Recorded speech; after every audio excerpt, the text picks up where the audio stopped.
Hello friends and dear students, एक बार फिर से स्वागत हमारे यूट्यूब चैनल पर।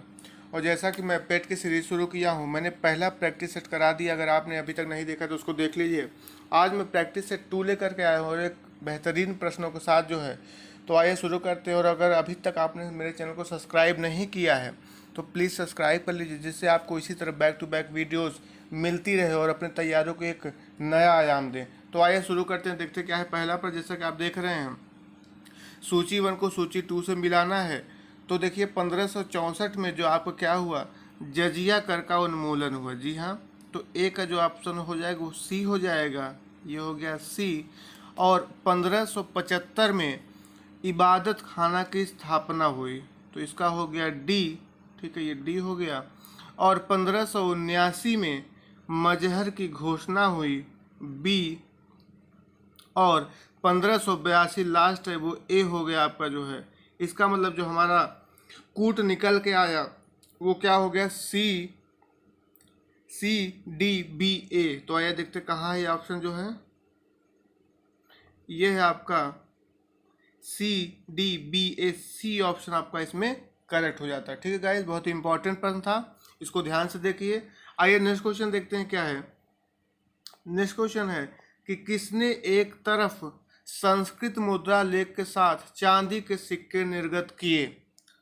तो जी हाँ, Mahmud Ghazni is the right answer. ठीक है गाइस। नेक्स्ट क्वेश्चन है, दक्षिण भारत का प्रसिद्ध तक्कोलम का युद्ध हुआ था, तो किन के बीच हुआ था। बहुत अच्छा प्रश्न है। चोल एवं राष्ट्रकूटों के मध्य, बी ऑप्शन आपका राइट हो जाता है। ठीक है गाइस। नेक्स्ट क्वेश्चन है कि प्रारंभिक जैन साहित्य निम्नलिखित में से किस भाषा में लिखा गया था। तो जी हाँ, देखिए प्रारंभिक है। जैन साहित्य वैसे तो होता है आपका क्या, प्राकृत में, और पाली आपका होता है बौद्ध का। लेकिन यहाँ पे प्रारंभिक दिया है, इसलिए इसका जो राइट आंसर हो जाएगा वो क्या हो जाएगा, अर्धमागधी हो जाएगा। ठीक है गाइस। आइए नेक्स्ट क्वेश्चन देखते हैं।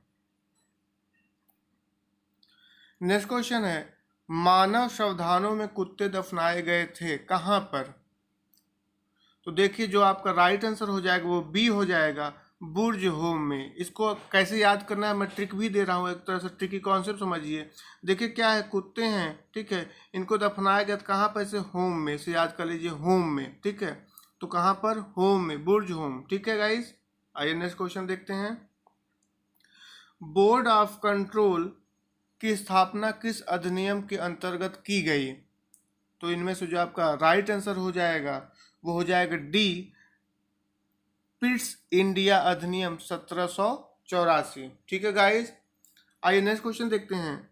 आचार्य विनोबा भावे किस आंदोलन में भाग लेने के लिए प्रथम बार गिरफ्तार हुए थे। तो जी हाँ, प्रथम बार गिरफ्तार हुए थे सविनय अवज्ञा आंदोलन। ठीक है गाइस, आपका सी जो है राइट आंसर हो जाएगा। आइए नेक्स्ट क्वेश्चन देखते हैं। अब नेक्स्ट क्वेश्चन है,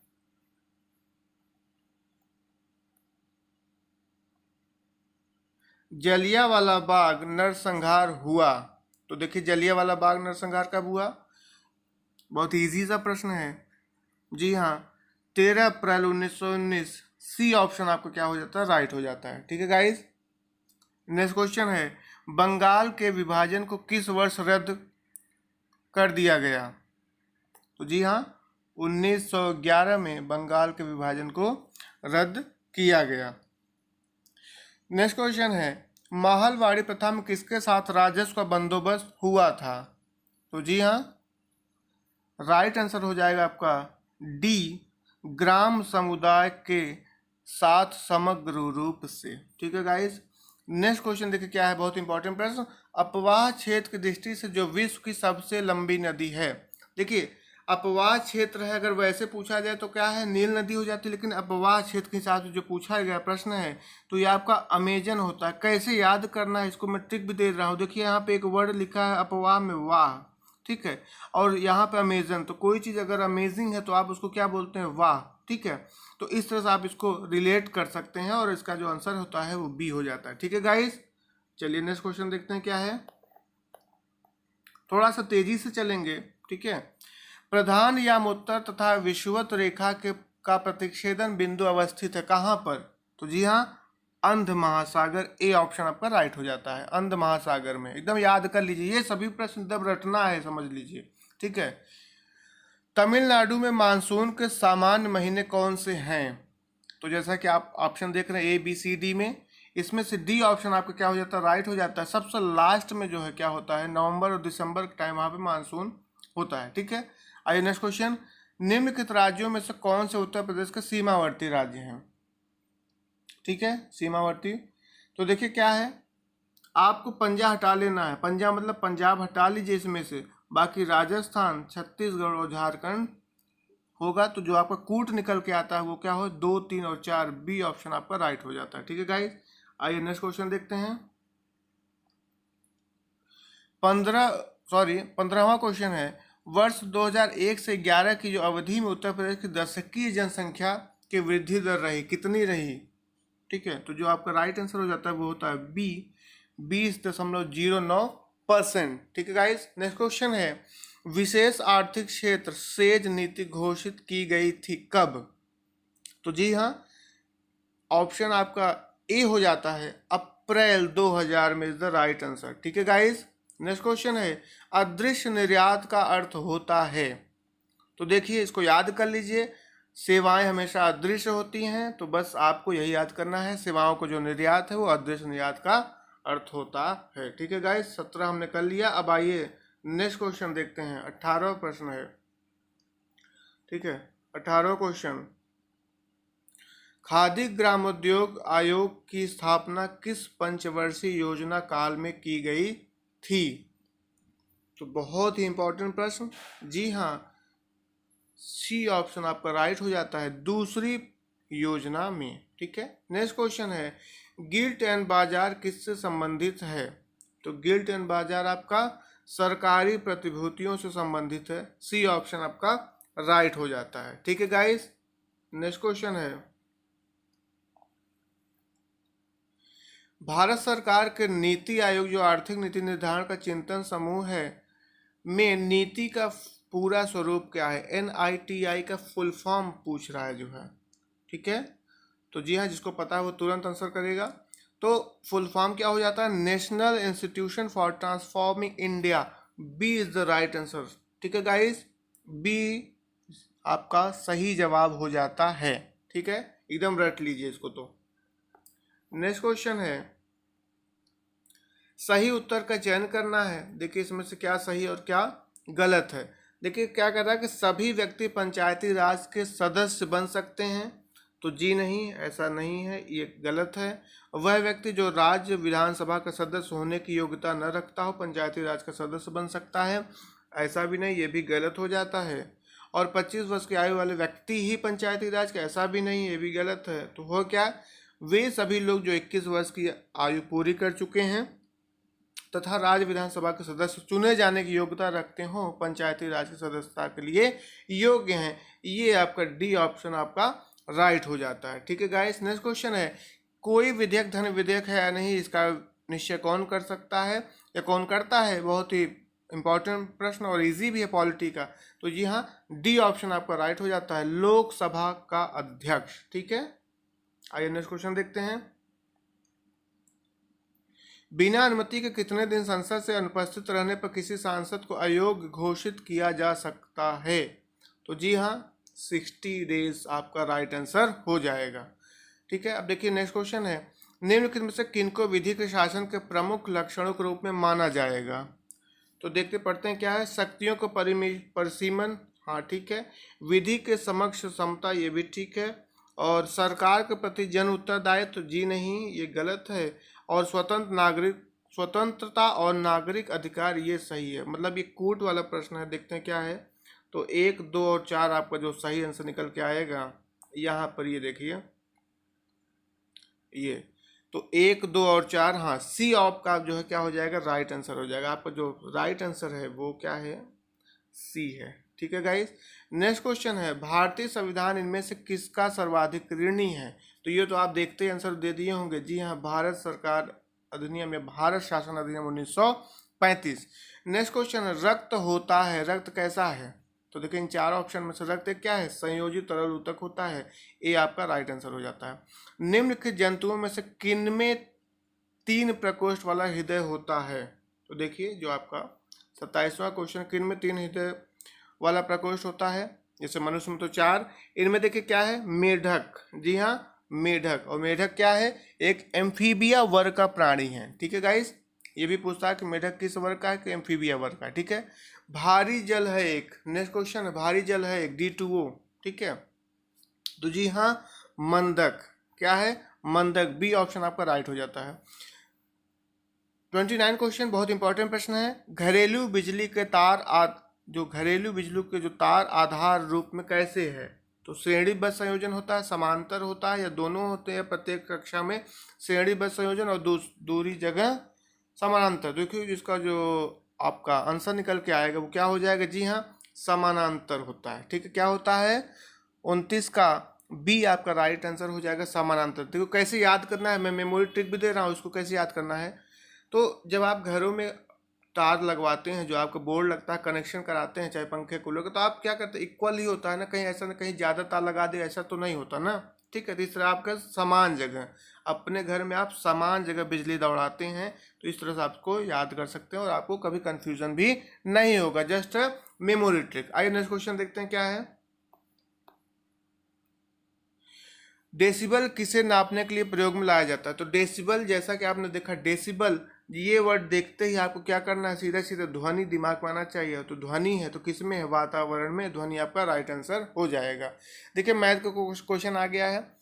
तो निम्न में सबसे बड़ी भिन्न को ज्ञात करना है। तो कुछ नहीं करना है, 5/6 लिखिए और 6/11 है, इसको क्रॉस मल्टीप्लाई करिए, जो वैल्यू बड़ी आएगी फिर उसको 2/3 से करिए, और उसमें जो आएगा फिर 8/9, इस तरह जो आएगा 6/7। जब इस तरह आप करेंगे तो आपका क्या आंसर आएगा, वो आएगा बी आपका राइट आंसर हो जाएगा, 8/9। बाकी मैं इसको सेपरेट वीडियो में बताऊंगा मैथ में। ठीक है, अभी क्या हम लोग जीके जीएस कवर करेंगे। और देखिए बाकी मैं डीआई भी आपको बताऊं कैसे डीआई करना होता है, ट्रिक के साथ। वो भी देखिए क्या है, बने रहिए मेरे साथ। नेक्स्ट क्वेश्चन है, यदि किसी संख्या का 1/7 संख्या से घटाया जाता है तो परिणाम संख्या से 30 कम होता है। संख्या याद करना है, तो कुछ नहीं करना है। तो 1/7 बराबर 30 कर लीजिए, क्रॉस मल्टीप्लाई 3 7 21 210। ठीक है, यही आपका राइट आंसर हो जाता है। नेक्स्ट क्वेश्चन देखते हैं क्या है। यदि देखिए अंडर रूट दिया है 169 का 13 होता है। ठीक है, तो डेसिमल की बात है, तो आपको जो इसमें आंसर निकल के आएगा हो जाएगा ए 10। ठीक है, और नेक्स्ट क्वेश्चन है, 5 क्रमागत सम संख्याओं का औसत 40 है, इन संख्याओं में से छोटी संख्या का मान ज्ञात कीजिए। देखिए मैं इन क्वेश्चन को अभी छोड़ नहीं रहा हूँ, मैं आपको आंसर इसलिए बता दे रहा हूँ जिससे आपको सॉल्व करें तो आपको राइट आंसर पता चले। ठीक है, इसलिए मैं छोड़ नहीं रहा हूँ इनको जो है।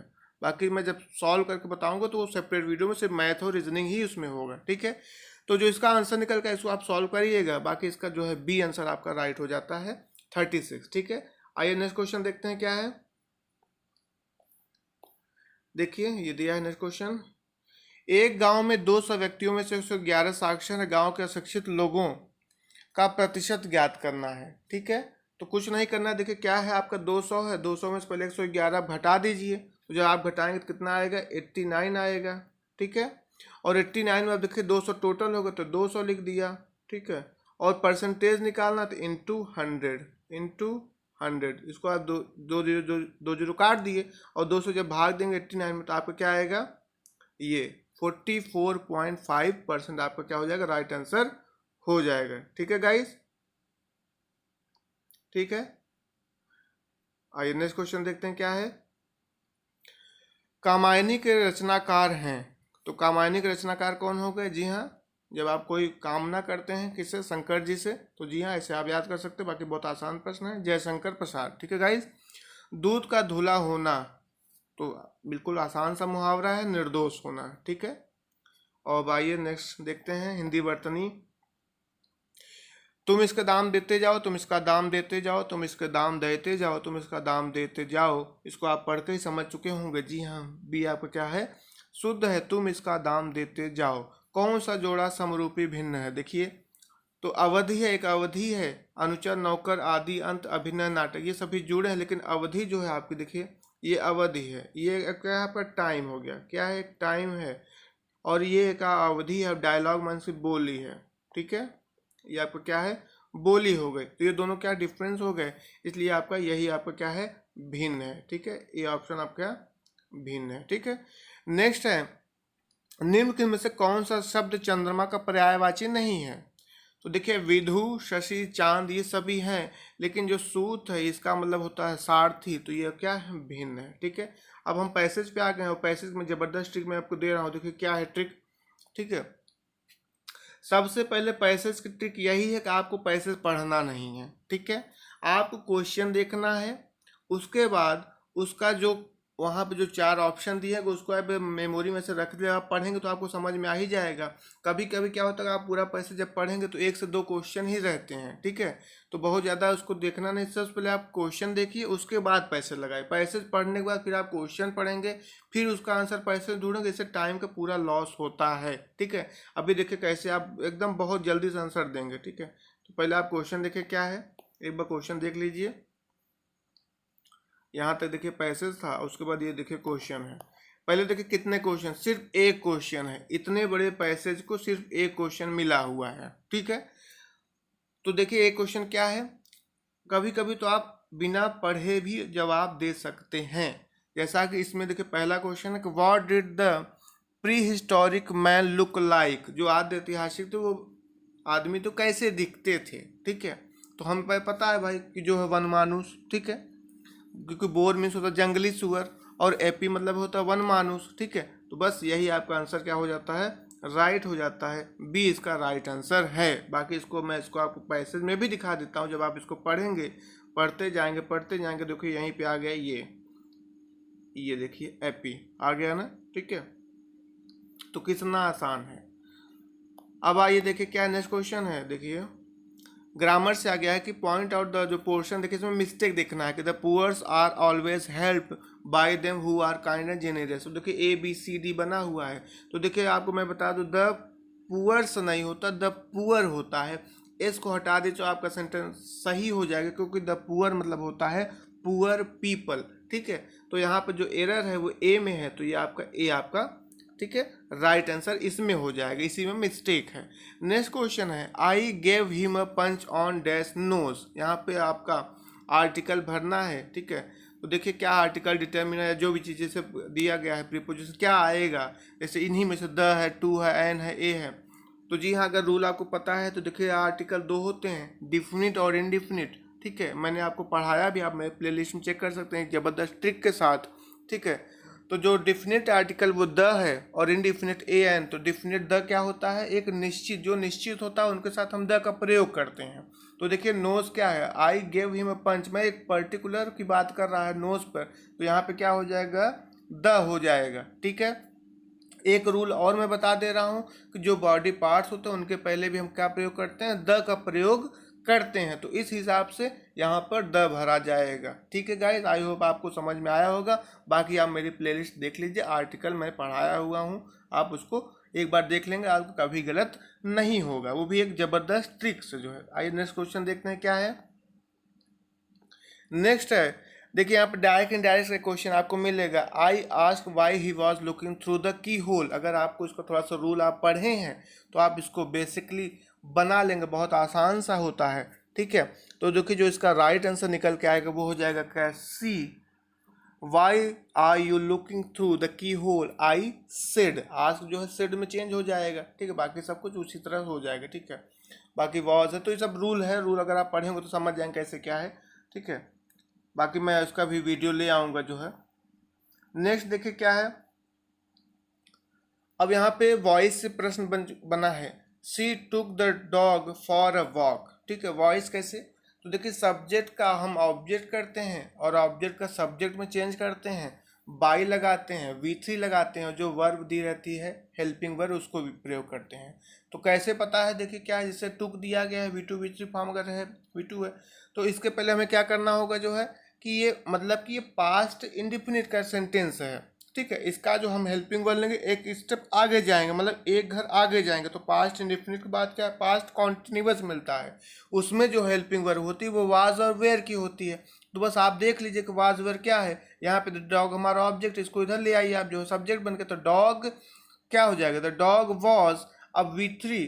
ठीक है, टुक का taken, taken for a walk by लगाते हैं, और सी का हर हो गया, ऑब्जेक्ट हो गया। तो जो स्ट्रक्चर है आप याद कर लीजिए, subject plus helping verb plus V3 plus by plus object. तो इस हिसाब से आपका जो है ए ऑप्शन आपका राइट हो जाता है। ठीक है, बाकी मैं पैसे की धमाकेदार ट्रिक बहुत जल्द लेके आऊँगा जो है। ठीक है, मेरे चैनल को एकदम सब्सक्राइब करिए जो है। ठीक है, नेक्स्ट देखिए, जो ये रीजनिंग है मैं आपको आंसर बता दे रहा हूँ। आप जब लिक्विड का टैली करेंगे इस वाले वर्ड से, तब उसके बाद जो आपको समझ में आएगा जो लेटर्स का प्लस माइनस हो रहा है क्या है, तो स्पेस से जब आप बनाएंगे तो आपको जो राइट आंसर निकल के आएगा वो क्या हो जाएगा, बी हो जाएगा। ठीक है गाइस, इसको सॉल्व करिएगा।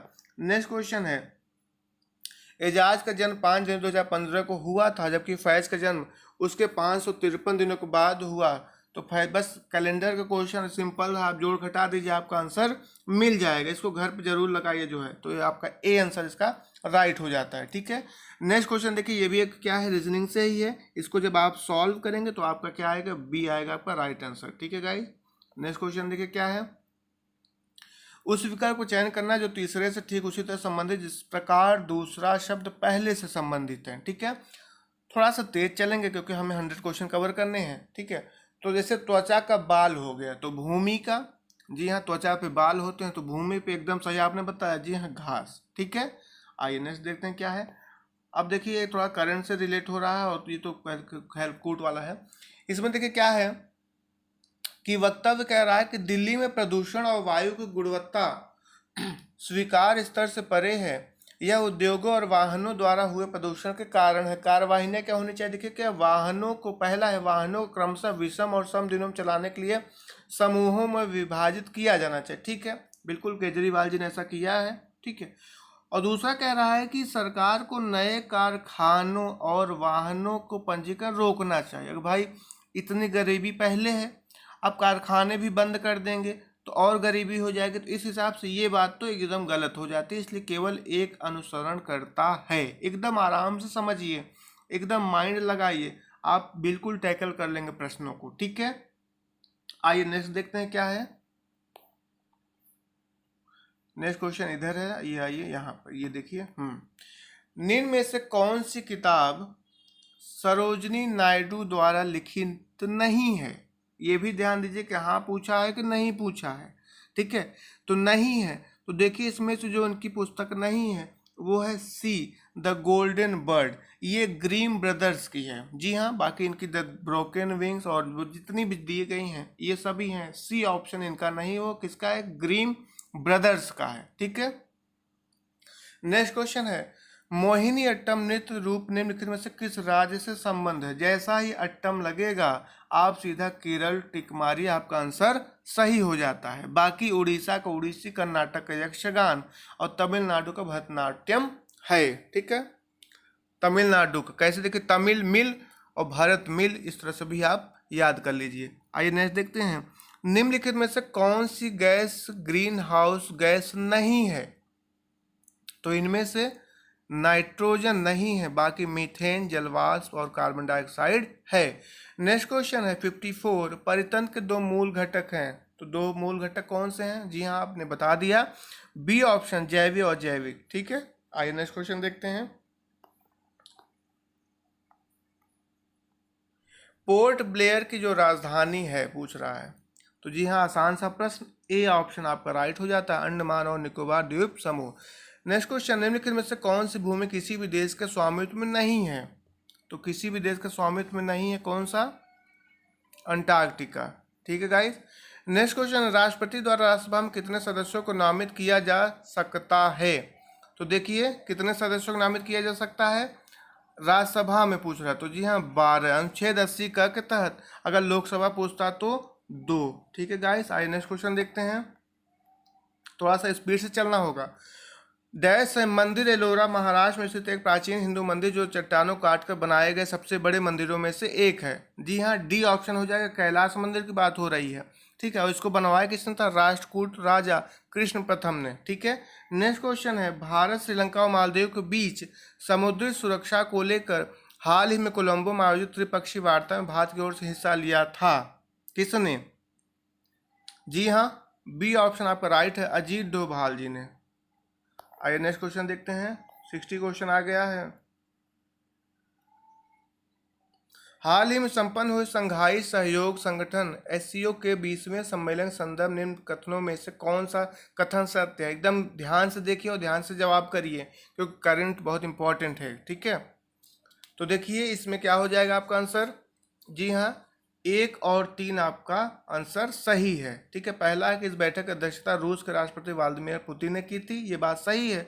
और तीसरी बात सही है कि प्रधानमंत्री नरेंद्र मोदी जी ने इस सम्मेलन को संबोधित किया था। ठीक है, दूसरा गलत है। नेक्स्ट क्वेश्चन है, हाल ही में एडल गिव हुरून इंडिया की रिपोर्ट 2020 के अनुसार वित्तीय वर्ष 2020 सबसे दानवीर भारतीय कौन है? तो इस ऑप्शन जो आपका दिया गया है इसमें से अजीम Prem ji is the right answer. ठीक है गाइस, नेक्स्ट क्वेश्चन है, सीमा सुरक्षा बल बीएसएफ ने हाल ही में अपना 56वां स्थापना दिवस मनाया है। इस बल के संदर्भ में निम्न कथनों में से कौन सा कथन सत्य है? सोचिए थोड़ा सा।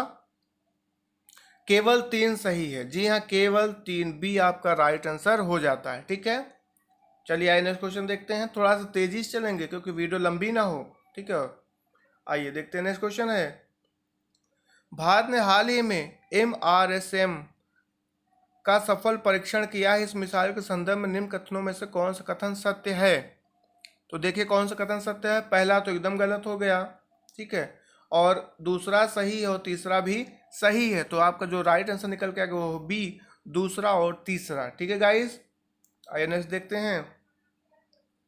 नेक्स्ट है, भारतीय अंतरिक्ष अनुसंधान संगठन इसरो द्वारा हाल ही में किए गए उपग्रह CMS-01 के प्रक्षेपण के संदर्भ में निम्न कथनों में से कौन सा कथन सत्य है? तो कौन सा कथन सत्य है पढ़ते हैं। CMS-01 एक संचार उपग्रह है, सही बात है। इसका प्रक्षेपण PSLV C-50 यान से किया गया, ये भी सही है। और देखते हैं क्या कह रहा है। और देखिए तीसरा कह रहा है कि इस उपग्रह को भू समतुल्य अंतरण कक्षा में प्रक्षेपित किया गया, ये भी सही है। जी हाँ, आपका डी आंसर आपका राइट हो जाएगा। 1, 2 और 3 बातें तीनों सही हैं। ठीक है, नेक्स्ट क्वेश्चन देखिए क्या है। अमेरिकी नवनिर्वाचित राष्ट्रपति जो बाइडेन के संदर्भ में निम्न कथनों में से कौन सा कथन सत्य है? तो देखिए कौन सा कथन सत्य है।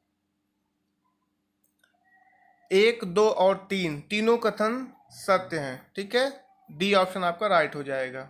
आइए नेक्स्ट क्वेश्चन देखते हैं। राज्यसभा के उपसभापति चुने गए हैं कौन? तो जी हाँ, D is the right answer, Harivansh Narayan Singh. Next question है, भारतीय गणितज्ञ जिन्हें हाल ही में गणित का प्रतिष्ठित माइकल एवं शीला हेल्ड पुरस्कार 2021 का विजेता घोषित किया गया। बहुत इंपॉर्टेंट प्रश्न, और जी हाँ इसका जो आंसर हो जाएगा वो हो जाएगा निखिल श्रीवास्तव। ठीक है गाइस, आइए नेक्स्ट क्वेश्चन देखते हैं। विश्व सतत विकास शिखर सम्मेलन 2021 का आयोजन फरवरी 2021 में किया गया। इस सम्मेलन के संदर्भ निम्न कथनों में से कौन सा कथन सत्य है? तो देखिए कौन सा कथन सत्य है। पहला सही है, यह 20वां शिखर सम्मेलन था और इसका उद्घाटन मंत्री प्रकाश जावड़ेकर, नहीं ये गलत हो जाता है। और तीसरा सही है, इस सम्मेलन का आयोजन नई दिल्ली स्थित the energy and resources institute द्वारा किया गया। तो जो आपका आंसर राइट हो जाएगा वो हो जाएगा सी। ठीक है गाइस, आइए नेक्स्ट क्वेश्चन देखते हैं। नेक्स्ट क्वेश्चन है, संसद ने हाल ही में महापत्तन प्राधिकरण विधेयक 2020 पारित किया है। इस विधेयक का उद्देश्य, तो इस विधेयक का उद्देश्य क्या है? केवल एक सही है, प्रमुख बंदरगाहों को और अधिक स्वायत्त बनाना। ठीक है गाइस, एकदम याद कर लीजिए इन प्रश्नों को, बहुत इंपॉर्टेंट प्रश्न है। नेक्स्ट क्वेश्चन है, अमेरिकी प्रशासन ने निम्न में से किस भारतीय को अंतर्राष्ट्रीय भ्रष्टाचार रोधी चैंपियंस अवार्ड से सम्मानित किया? तो जी हाँ, अंजलि भारद्वाज। ठीक है गाइस, अंजलि भारद्वाज जी आपका राइट आंसर हो जाएगा। आइए नेक्स्ट क्वेश्चन देखिए क्या है। अब देखिए पैसेज आ गया है, पैसेज, और पैसेज में ट्रिक आपको बता चुका हूँ। पैसेज पहले नहीं पढ़ना है, पहले क्वेश्चन देख लीजिए सभी क्या है, उसके बाद पैसेज लगाए, धड़ाधड़ आंसर मिलता है। ठीक है, तो देखिए क्या है इसका, कहाँ से कहाँ तक है ये, यहाँ से देखिए शुरू है ये पैसेज है। ये देखिए पहला क्वेश्चन क्या है कि रविन्द्रनाथ टैगोर का जन्म कब और कहाँ हुआ? तो ये तो आप वैसे भी आंसर दे पाएंगे, लेकिन हम पैसेज से ही देंगे। और उनके पिता कौन से समाज के नेता थे, ठीक है। जनगण मन राष्ट्रगान के रचनाकार तो पता ही है, यही है। और नाइटहुड की उपाधि उन्होंने क्यों लौटा दी, ये भी पता होगा अगर आप हिस्ट्री पढ़े हैं, बाकी इसमें भी मिलेगा। और देखिए नेक्स्ट जो लास्ट क्वेश्चन है, रविन्द्रनाथ टैगोर की कौन सी रचना को नोबेल पुरस्कार प्राप्त हुआ। ये सभी जवाब आप बिना पढ़े भी दे सकते हैं, बाकी मैं पढ़ रहा हूँ, देखिए क्या है, ठीक है। थोड़ा सा ध्यान दीजिए। सबसे पहला प्रश्न यही था कि उनका जन्म कब और कहाँ हुआ, तो देखिए क्या है उनका जन्म, देखिए ये दिया गया है 7 मई 1861 को हुआ था, ठीक है। उनके पिता, ये उनका नाम था, और किस ब्रह्म समाज। नेक्स्ट क्वेश्चन कि उनके पिता कौन से समाज के थे, ब्रह्म समाज से हो गए, ठीक है। और जनगण मन पूछा तो पता है रविन्द्रनाथ टैगोर जी है। नाइटहुड उपाधि क्यों लौटा दी, नाइटहुड की उपाधि को लौटा दी, देखिए ये कहाँ है, ये यहाँ पे मिलेगा आपको, ये जलियांवाला बाग के कारण नाइटहुड की उपाधि लौटा दी। और उनको नोबेल किस पुरस्कार नोबेल मिला था, किसके लिए, गीतांजलि के लिए, ठीक है। तो सभी आंसर हमें मिल गए। इसका हो जाएगा ये हो गया। एक बार देखिए, और इसका यहाँ पर आइए, ये उनके पिता ब्रह्म समाज संस्थापक और समाज के नेता थे। और जनगण मन आपको पता ही है, रविन्द्र जी ही है। नाइट की उपाधि जलियांवाला बाग की वजह से। और रविन्द्रनाथ टैगोर के जो को नोबेल मिला उनको कौन सा, गीतांजलि के लिए। कितना आसान, ठीक है। तो इसलिए मैं बोला हूँ कि पैसेज पढ़ने के आप समय वेस्ट ना करिए, आप वैसे भी आंसर दे सकते हैं अगर आपको लग रहा है, बाकी आप देख सकते हैं। और आंसर देना है तो क्वेश्चन देखिए, उसके बाद पैसेज पढ़िए, ठीक है। पता तो रहेगा ना कि हमें इस क्वेश्चन का हमें ये आंसर है, मिल रहा है, ठीक है। अब जैसे ये मोबाइल फ़ोन, इसको तो पढ़ना नहीं भाई, ठीक है। इसको आप इतना मोबाइल फ़ोन आप चला रहे हैं, यूज़ कर रहे हैं हर तरह से, तो आप इसको ऐसे ही आंसर दीजिए। आइए देखिए क्या है। कार्य के संदर्भ में मोबाइल फ़ोन की उपयोगिता है कहीं भी रहकर कार्य पूर्ण कर सकना, खूब बातें कर सकना, नेट पर कुशल प्रयोग, पैसों का लेन देन।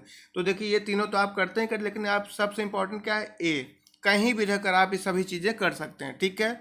मोबाइल फ़ोन जहाँ सुखद है वहीं क्या हो गया, मोबाइल फ़ोन जहाँ सुख देता है वहीं क्या देता है, दुख भी देता है, ठीक है। व्यस्तता की स्थिति मोबाइल फ़ोन के कारण क्या हो जाता है, जब आप व्यस्त रहते हैं और मोबाइल फ़ोन बजता है तो क्या डिस्टरबेंस होता है, व्यवधान हो जाता है, ठीक है।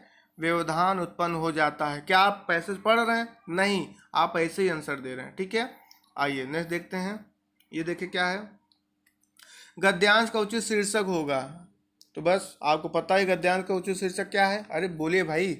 जी हाँ, मोबाइल फ़ोन, ठीक है। नेक्स्ट है, मोबाइल फ़ोन के प्रयोग में सावधानी बरतने से क्या होगा, मोबाइल फ़ोन ही छोड़िए किसी भी चीज़ में सावधानी बरतेंगे तो क्या होगा, जी हाँ, लाभ ही लाभ होगा। बाकी मोबाइल फ़ोन तो भाई क्या बात है, ठीक है। अब देखिए एक तालिका, ये तो मैं सेपरेट कर रहा हूँ, फिर भी मैं आपको एक डेमो दे रहा हूँ कैसे इसको करना होता है। देखिए क्या है, वीडियो लंबी भी हो रही है और इसमें थोड़ा सा डिस्टर्बेंस भी हो जाएगा, इसलिए मैं इसको सेपरेट बताऊंगा। देखिए फिर भी कैसे इसको करना देख लीजिए, मैं ट्रिक भी दे रहा हूँ आपको। करना कुछ नहीं, देखिए प्लेयर है, यहाँ पर मैच दिया गया, रन दिया गया 50 और आपका 100 कितना लगा, ये देखिए। क्वेश्चन पढ़िए क्या है, शिखर द्वारा बनाए गए प्रति मैच औसत रन। देखिए शिखर का क्या है, ये है, ये हो गया शिखर जी का, और शिखर है ना ये, और उसके बाद क्या कह रहा है, रोहित का। तो रोहित कहाँ है, ये है रोहित, ये रोहित है, ठीक है। और इनका क्या बोल रहा है कि इनका अंतर मतलब कि माइनस करना है, तो कुछ ना करिए, आप लिखिए 1050 बटे 25 है, ठीक है, बीच में माइनस का साइन, 840 बटे इनका कितना है 20, ठीक है। बस इसको आप जब काटेंगे तो आएगा कितना, 42, ठीक है। कितना आएगा, 42, तो 1 मिनट, ये देखिए थोड़ा सा दिक्कत होता है इसमें, तो 42 माइनस 42 आएगा बराबर क्या, 0। तो आपको जो आंसर निकल के आएगा वो सी हो जाएगा, ठीक है गाइस। नेक्स्ट क्वेश्चन, इसको मैं सामने दिखाता रहा हूँ आपको। देखिए सभी चारों बल्लेबाजों के द्वारा बनाए गए कुल रनों की संख्या, टोटल 4 बल्लेबाज कहाँ हैं, ये हैं, यही 4 है ना, इनको जोड़ दीजिए। बस इसको जब आप जोड़ेंगे तो आपका कितना आएगा, 3240 आपका राइट आंसर हो जाएगा, ठीक है गाइस। 3240 आपका राइट आंसर निकल कर आएगा। नेक्स्ट क्वेश्चन क्या है, देखिए ये सभी चारों बल्लेबाजों द्वारा बनाए गए कुल रनों का औसत, ठीक है, कुल रनों का औसत, तो टोटल हो गया, उसके बाद जितने प्लेयर उनसे भाग दीजिए, टोटल 3240 आया, तो 3240 टोटल आया ही था, जोड़ने पर कितने प्लेयर हैं, 4, और जब इसको आप काट देंगे तो आपको कितना आएगा, 810 आपका राइट आंसर हो जाएगा, ठीक है। कितना आसान है, ठीक है। नेक्स्ट देखिए क्या है, विराट द्वारा 16 मैचों में बनाए गए रन शिखर द्वारा 25 मैचों में बनाए गए रन से कितने कम हैं। तो देखिए क्या है, जो विराट का रन है कितना है, वो 1050 है, ठीक है, माइनस करना है कितना, सॉरी शिखर का रन 1050 और विराट का रन से, तो विराट का कितना 950, ठीक है, तो 950 सॉरी 900 माइनस कर देंगे 150 हो जाएगा, ठीक है। यही आपका आंसर क्या हो गया, बी आपका राइट आंसर हो जाएगा, ठीक है गाइज, ठीक। बस डाटा देखिए और आप आंसर करिए। शिखर द्वारा बनाए गए रन सुरेश द्वारा बनाए गए रनों का अनुपात कितना है।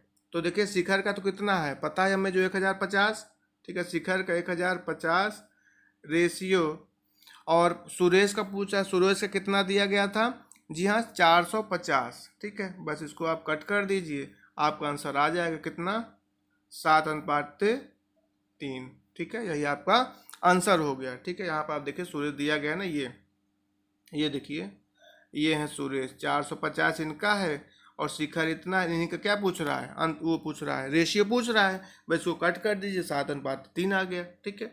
तो बस इसी तरह है, तो बस थोड़ा सा आप लोग सपोर्ट करिए, थोड़ा सा अपना प्यार दीजिए, और अगर आपको मेरी थोड़ा सा जो मैं ट्रिकी कॉन्सेप्ट दे रहा हूँ और बताने तरीका अगर अच्छा लगता है तो प्लीज़ सब्सक्राइब करिए और थोड़ा सा इसको वायरल कर दीजिए, ठीक है। मिलते हैं नेक्स्ट वीडियो में, तब तक के लिए थैंक यू सो मच। जय हिंद, जय भारत।